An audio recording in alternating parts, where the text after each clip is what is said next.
Welcome to the Recon Network Vet Summit 2020.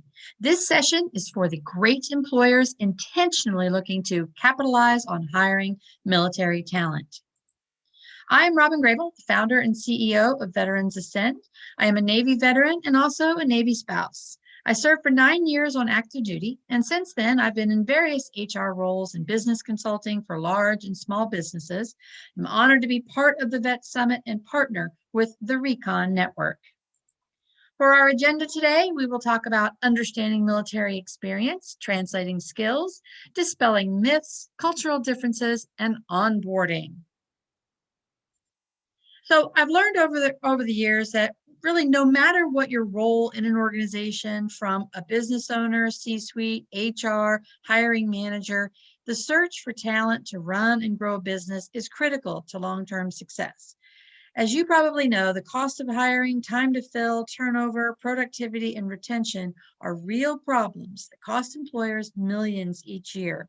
Yet there is an answer to these problems for employers. We believe it's hire more military talent. Like you, business professionals know hiring military talent can help them. It is widely understood that military talent brings work ethic, highly trained skills, dedication, leadership, teamwork, and much, much more to a company. Most companies find both direct financial benefits and less tangible but equally valuable organizational benefits when they hire veterans. Yet hiring consistently is astonishingly low. The top 3 reasons that we found in our research are the translation of the skills, connection to the military, and alignment within your specific organization. On the candidate side, transitioning out of the military is not easy. A Navy veteran, after serving for 9 years, went to a resume writer. He told her, "You can easily get a job as an administrative assistant. No one will understand what you did in the military." An Army soldier who'd served for 24 years in the infantry was told, "You can run security operations because employers just won't know what other skills you have." Underemployment affects more military job seekers than non-military, 16% higher for veterans and 34% higher for military spouses. The reason? Current job boards, job fairs, or even direct hire placement services do not fill the gap on connecting employers and military talent. Resumes are fraught with issues, military titles are translated but not the actual skills, and applying online is successful about 5% of the time. So we'll dig into these issues and then really get into some meat of this and kind of understand why and how you can capitalize on hiring military talent, which we really appreciate your initiative to do that. So would it surprise you to know that 85% of military occupations have a direct civilian equivalent? The titles may be different, but the responsibilities are much the same. Like other organizations, such as banks, titles mean something different in every company. The military has its own language, so the problem lies in the translation of military titles to skills and military experience to skills. And you need to really understand that each occupation in the military learns more than their title implies, because the military is always short-staffed, not unlike any other business out there. The military is very short-staffed. That's why we augment that by our reserve units or our National Guard. But service members are always learning other trades or responsibilities, such as operational planning, logistics, supply chain, coordinating resources, reporting, and maintenance. And the reality is that service members spend 75% of their time in training. They're always learning something. So veterans are more adept at regarding organizing and defining team goals and mission, because that's what they're doing all the time. And further, they're defining team members' roles and responsibilities and developing a plan of action. Even a very junior enlisted person is tasked very early in their career with defining team members' roles and responsibilities and developing that plan of action for the mission that they're on. Further, veterans exhibit an inherent and enduring belief that they can efficiently and effectively integrate and contribute to a new or existing team. And this is because they are always doing that. Every couple of years, they are integrating themselves into a new team and bringing that efficiency and really effectively integration into a new team every couple of years. They bring situational leadership, learning agility, and a strong sense of organizational commitment. Veterans have and leverage cross-cultural experiences and experience in diverse work settings. When they look right or left, they don't see ethnicity or gender. They see their team member who has their back. They see their battle buddy who has their back. They're all part of one team. When we talk about translating skills, the first thing to remember is that every veteran has skills that will bring a return to your organization. Veterans deliver subject matter expertise, years of on-the-job training, and advanced skills in everything from information technology to transportation logistics, supply chain management, to public relations. So take a look at the actual jobs the veteran military member has done, not just their title, and make an assumption that if they're infantry, as we'll talk about here in a minute, that all they can do is security. Read between the lines because the skills are there. Communication skills, leadership skills, work ethic, teamwork, professionalism, all of these things, they're there. In addition to all of the hard skills that they've learned in their trade and their occupation within the military. Utilize resources such as SHRM and the IVMF, which is the International Veterans and Military Families. It's an organization run by the University of Syracuse, and there are a ton of resources out there that you can tap into.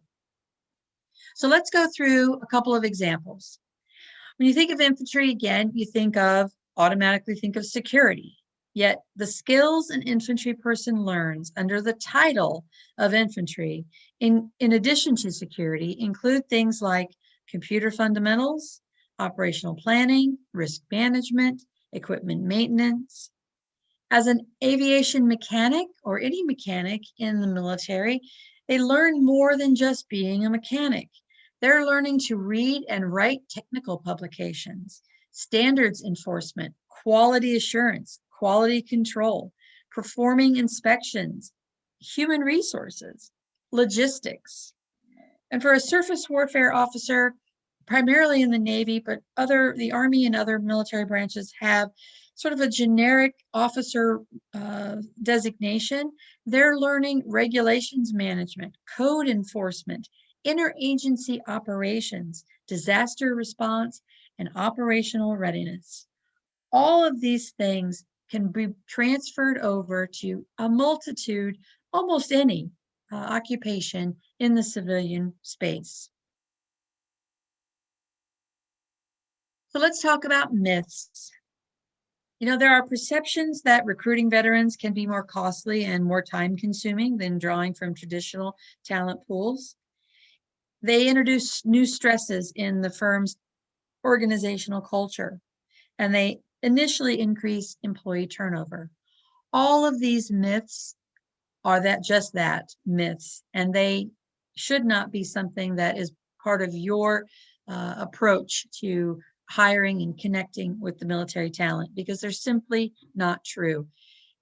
Does it require a little bit of extra effort? Absolutely. But the return on that investment is exponential to your company, to your organization, to your department, to you as an HR professional, bringing that talent into your organization. But unfortunately, misconceptions and inaccurate information can play into employers' negative perceptions, including inflated estimates of how veterans experience post-traumatic stress disorder, a major myth out there that not all veterans have PTS, and all veterans work through their PTS and are getting assistance and resources to handle it. Managers often lack knowledge of military culture or of the specialized vocabulary that appears on veterans' resumes, making it harder to evaluate a candidate's skills and experience. So the recruiting is not more costly when you have your hiring managers or your HR professionals do a little bit of training on understanding the vocabulary and, again, reading between the lines in those resumes to find the skills that are there. A study by the CEB Corporate Leadership Council on Veteran Hiring, Performance, and Turnover found that veterans, on average, perform at higher levels and are less likely to turn over, generating positive outcomes for businesses. The analysis showed that for a company of 1,000 employees with 25% veteran new hires, cost savings amounted to over $300,000 per year. So it's really out there, the opportunities to bring that return on investment to your organization, to your department, to you as an HR professional. It's there. It just takes a little bit of effort, but the return, as mentioned by this particular study, is there for your company and will give you the opportunity to bring those savings and that perspective to your organization. So now let's talk about some cultural differences. So the military culture is drilled into service members from the day we arrive at basic training. They teach service members how to become leaders, take charge, and make vital decisions. These are all attributes that make veterans highly valuable to civilian companies. So let's talk about a few of them. Identifying someone as sir or ma'am, Mr. or Mrs., or by their rank. In the military, it's expected and demanded. So when they walk into your office and they call you sir or ma'am, or Mr. or Mrs., it's not a sign of disrespect or formality. It's truly a respect. And you can simply just say to them, please call me Robyn. Please call me by my name. And they will do that. Some of them have a harder time of getting out of saying sir and ma'am because it truly is drilled into them that's expected from a respect perspective. Email etiquette is also different in the civilian sector. The military writes in active voice, where email copy is very direct and to the point. As you can imagine, it needs to be. They've got to make these decisions and be making their plans of action very direct, very to the point.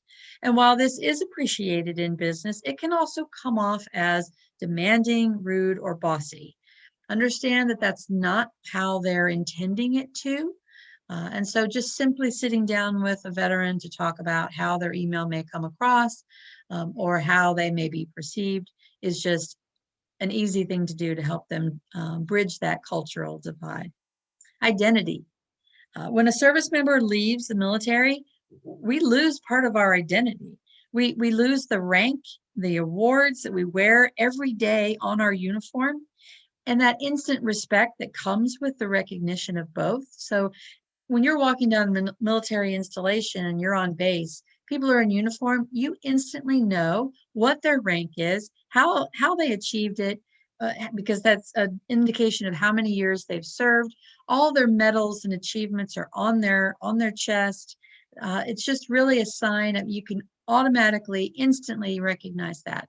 When they take that uniform off, they lose part of that identity. And of course, as you know, in the civilian community, nobody wears what their position is.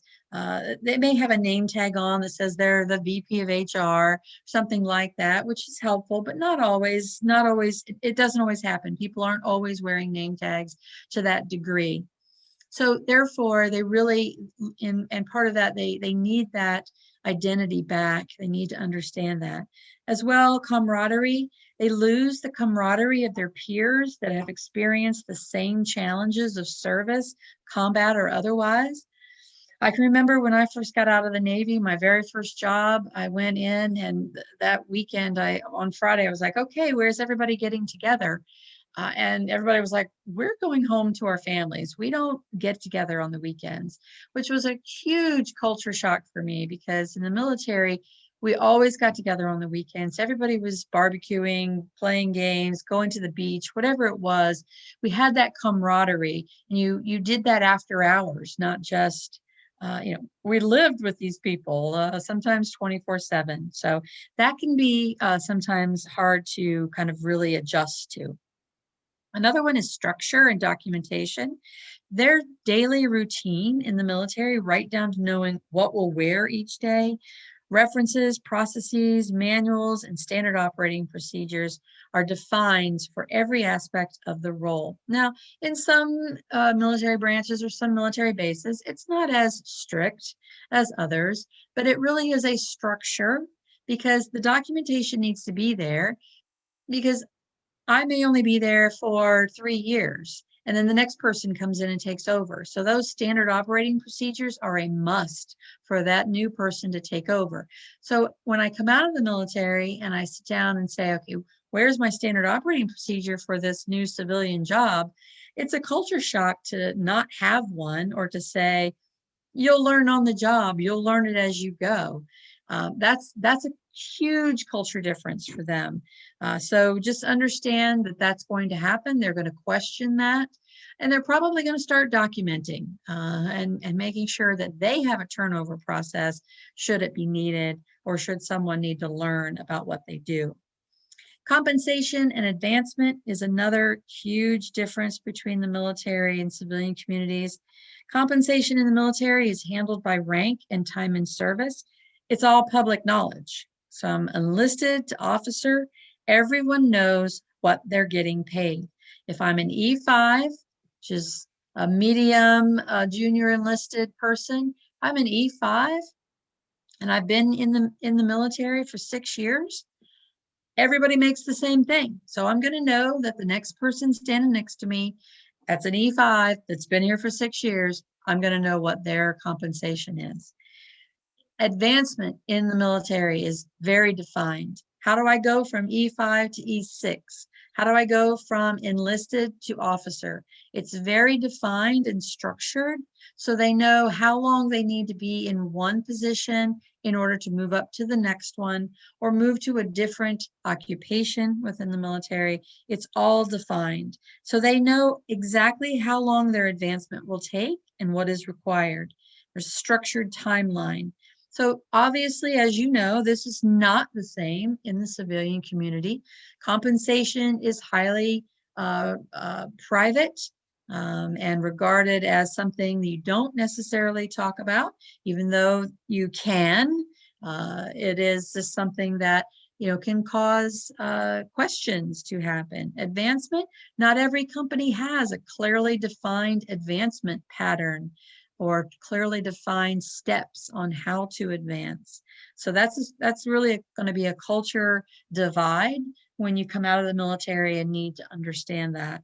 And need to really think about how that affects you. Some veterans will ask about advancement within your companies. Know that they're not asking to be rude. They're asking so that they can determine whether or not advancement is important to them. Depending on the mission of your company, the purpose that they serve within your company may well be just enough, but they may also want to know what the advancement levels are and how they can advance. Again, not being rude or thinking ahead of the current job that you're interviewing them for.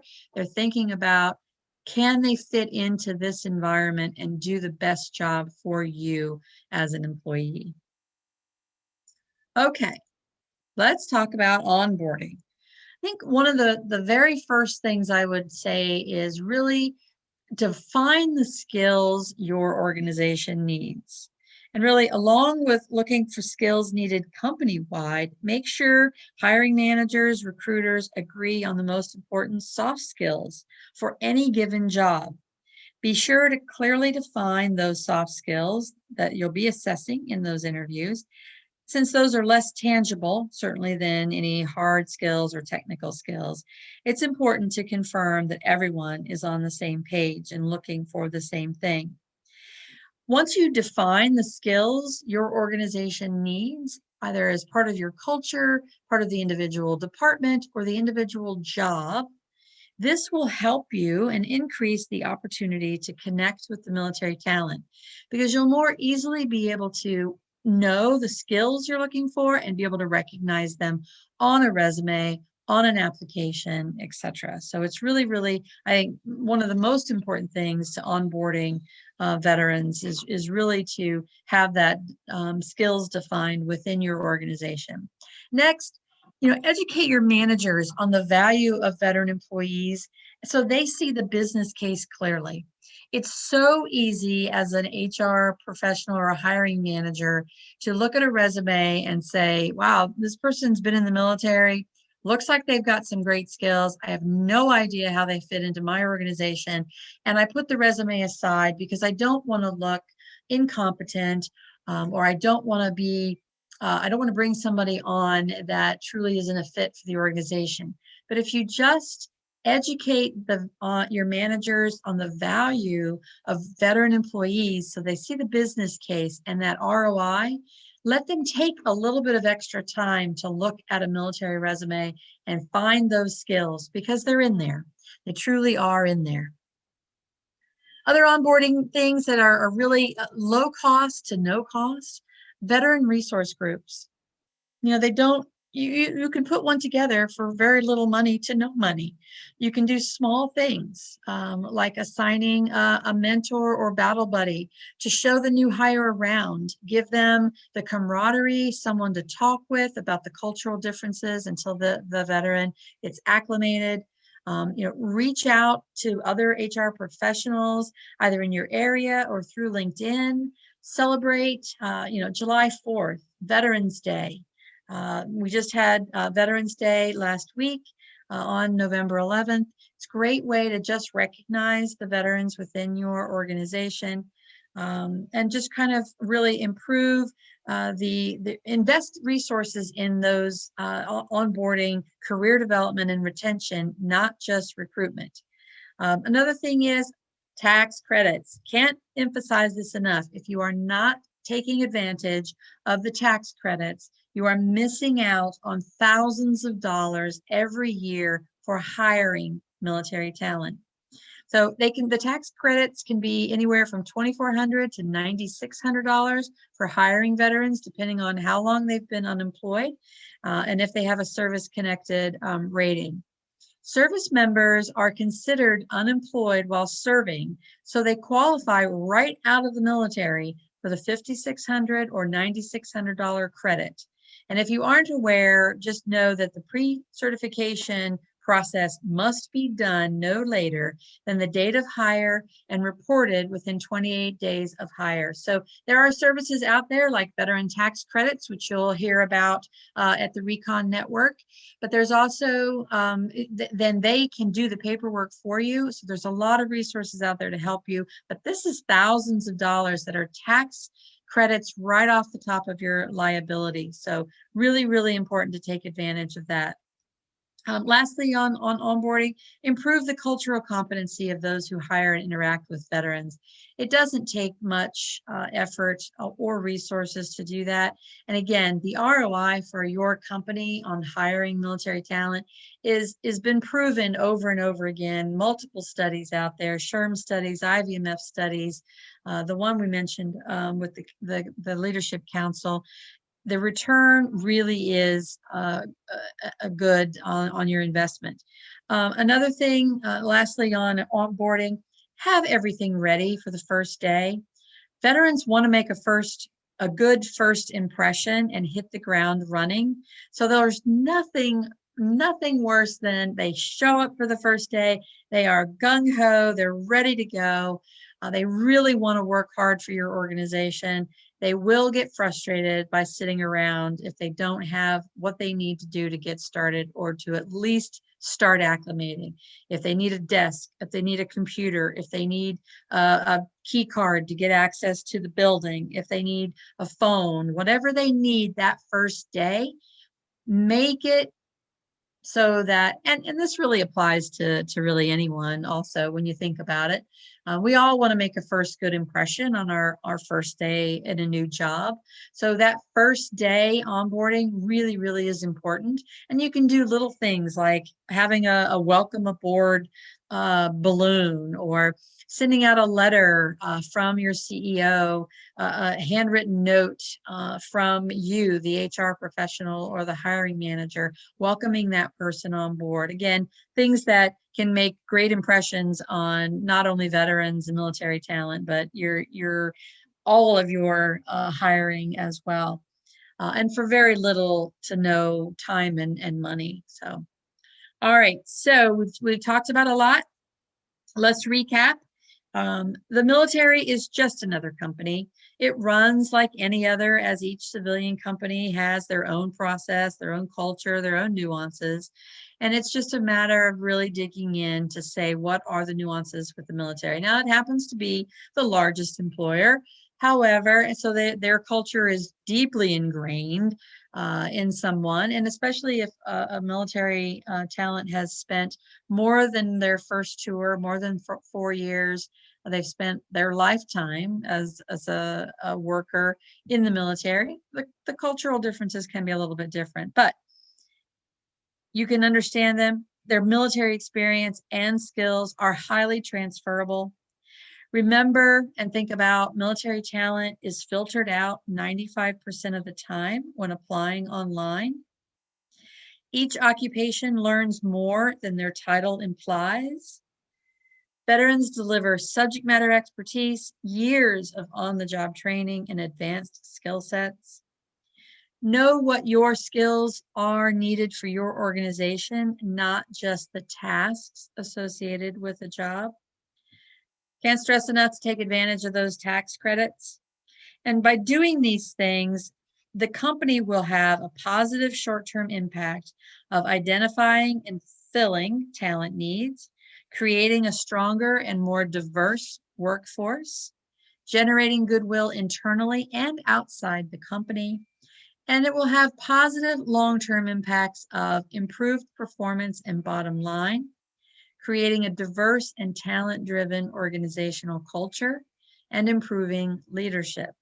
So there really are, again, exponential return on investments to really just do a little bit of extra effort to connect with military talent, understand the skills that they bring to your organization and how they fit across your organization, and onboarding them effectively will bring a return of both short-term and long-term impacts to your organization.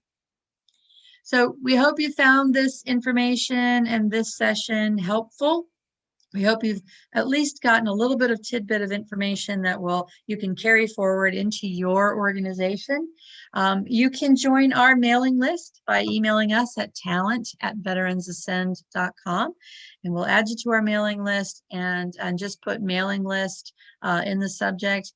We send out a lot of communication and new initiatives and news about hiring military talent.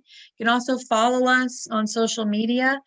This not only keeps you connected to us and allows you to see some of the things we're doing and our partners are doing, but it also increases our impact on our military families and companies like you who are intentionally hiring military talent. Veterans Ascend is an online employment matchmaking service. We translate military and civilian occupations into a skills profile, then directly match a veteran or military spouse to an employer by aligning skills, location, and salary. Our service is free for all military members and family. We do not use a resume, and we do not require the candidate to apply first to get to an interview, to get to you. Employers pay a subscription fee that allows them to create unlimited jobs, review unlimited matches, and unlock a specific number of candidates to immediately contact for an interview. And because we're not a pay-per-job service, Veterans Ascend gives employers the flexibility and mobility to create a pipeline of qualified candidates for when you need them for succession planning, project planning, and growth planning as your company grows, without spending thousands on wasted man hours. Again, please follow us on social media. Email us at talent@veteransascend.com to join our mailing list. Here is my contact information. Again, I'm Robyn Grable, the founder of Veterans Ascend. There's my email address, robyn@veteransascend.com. If I can answer any questions or help in any way on your journey to hiring and capitalizing on hiring military talent. We appreciate you joining us today. Thank you for your time. Again, we hope you found this information valuable and informative, and we hope that you've enjoyed the entire Recon Network Vet Summit full of just great resources and information and connection to our military talent. Thank you again. Enjoy the rest of your day.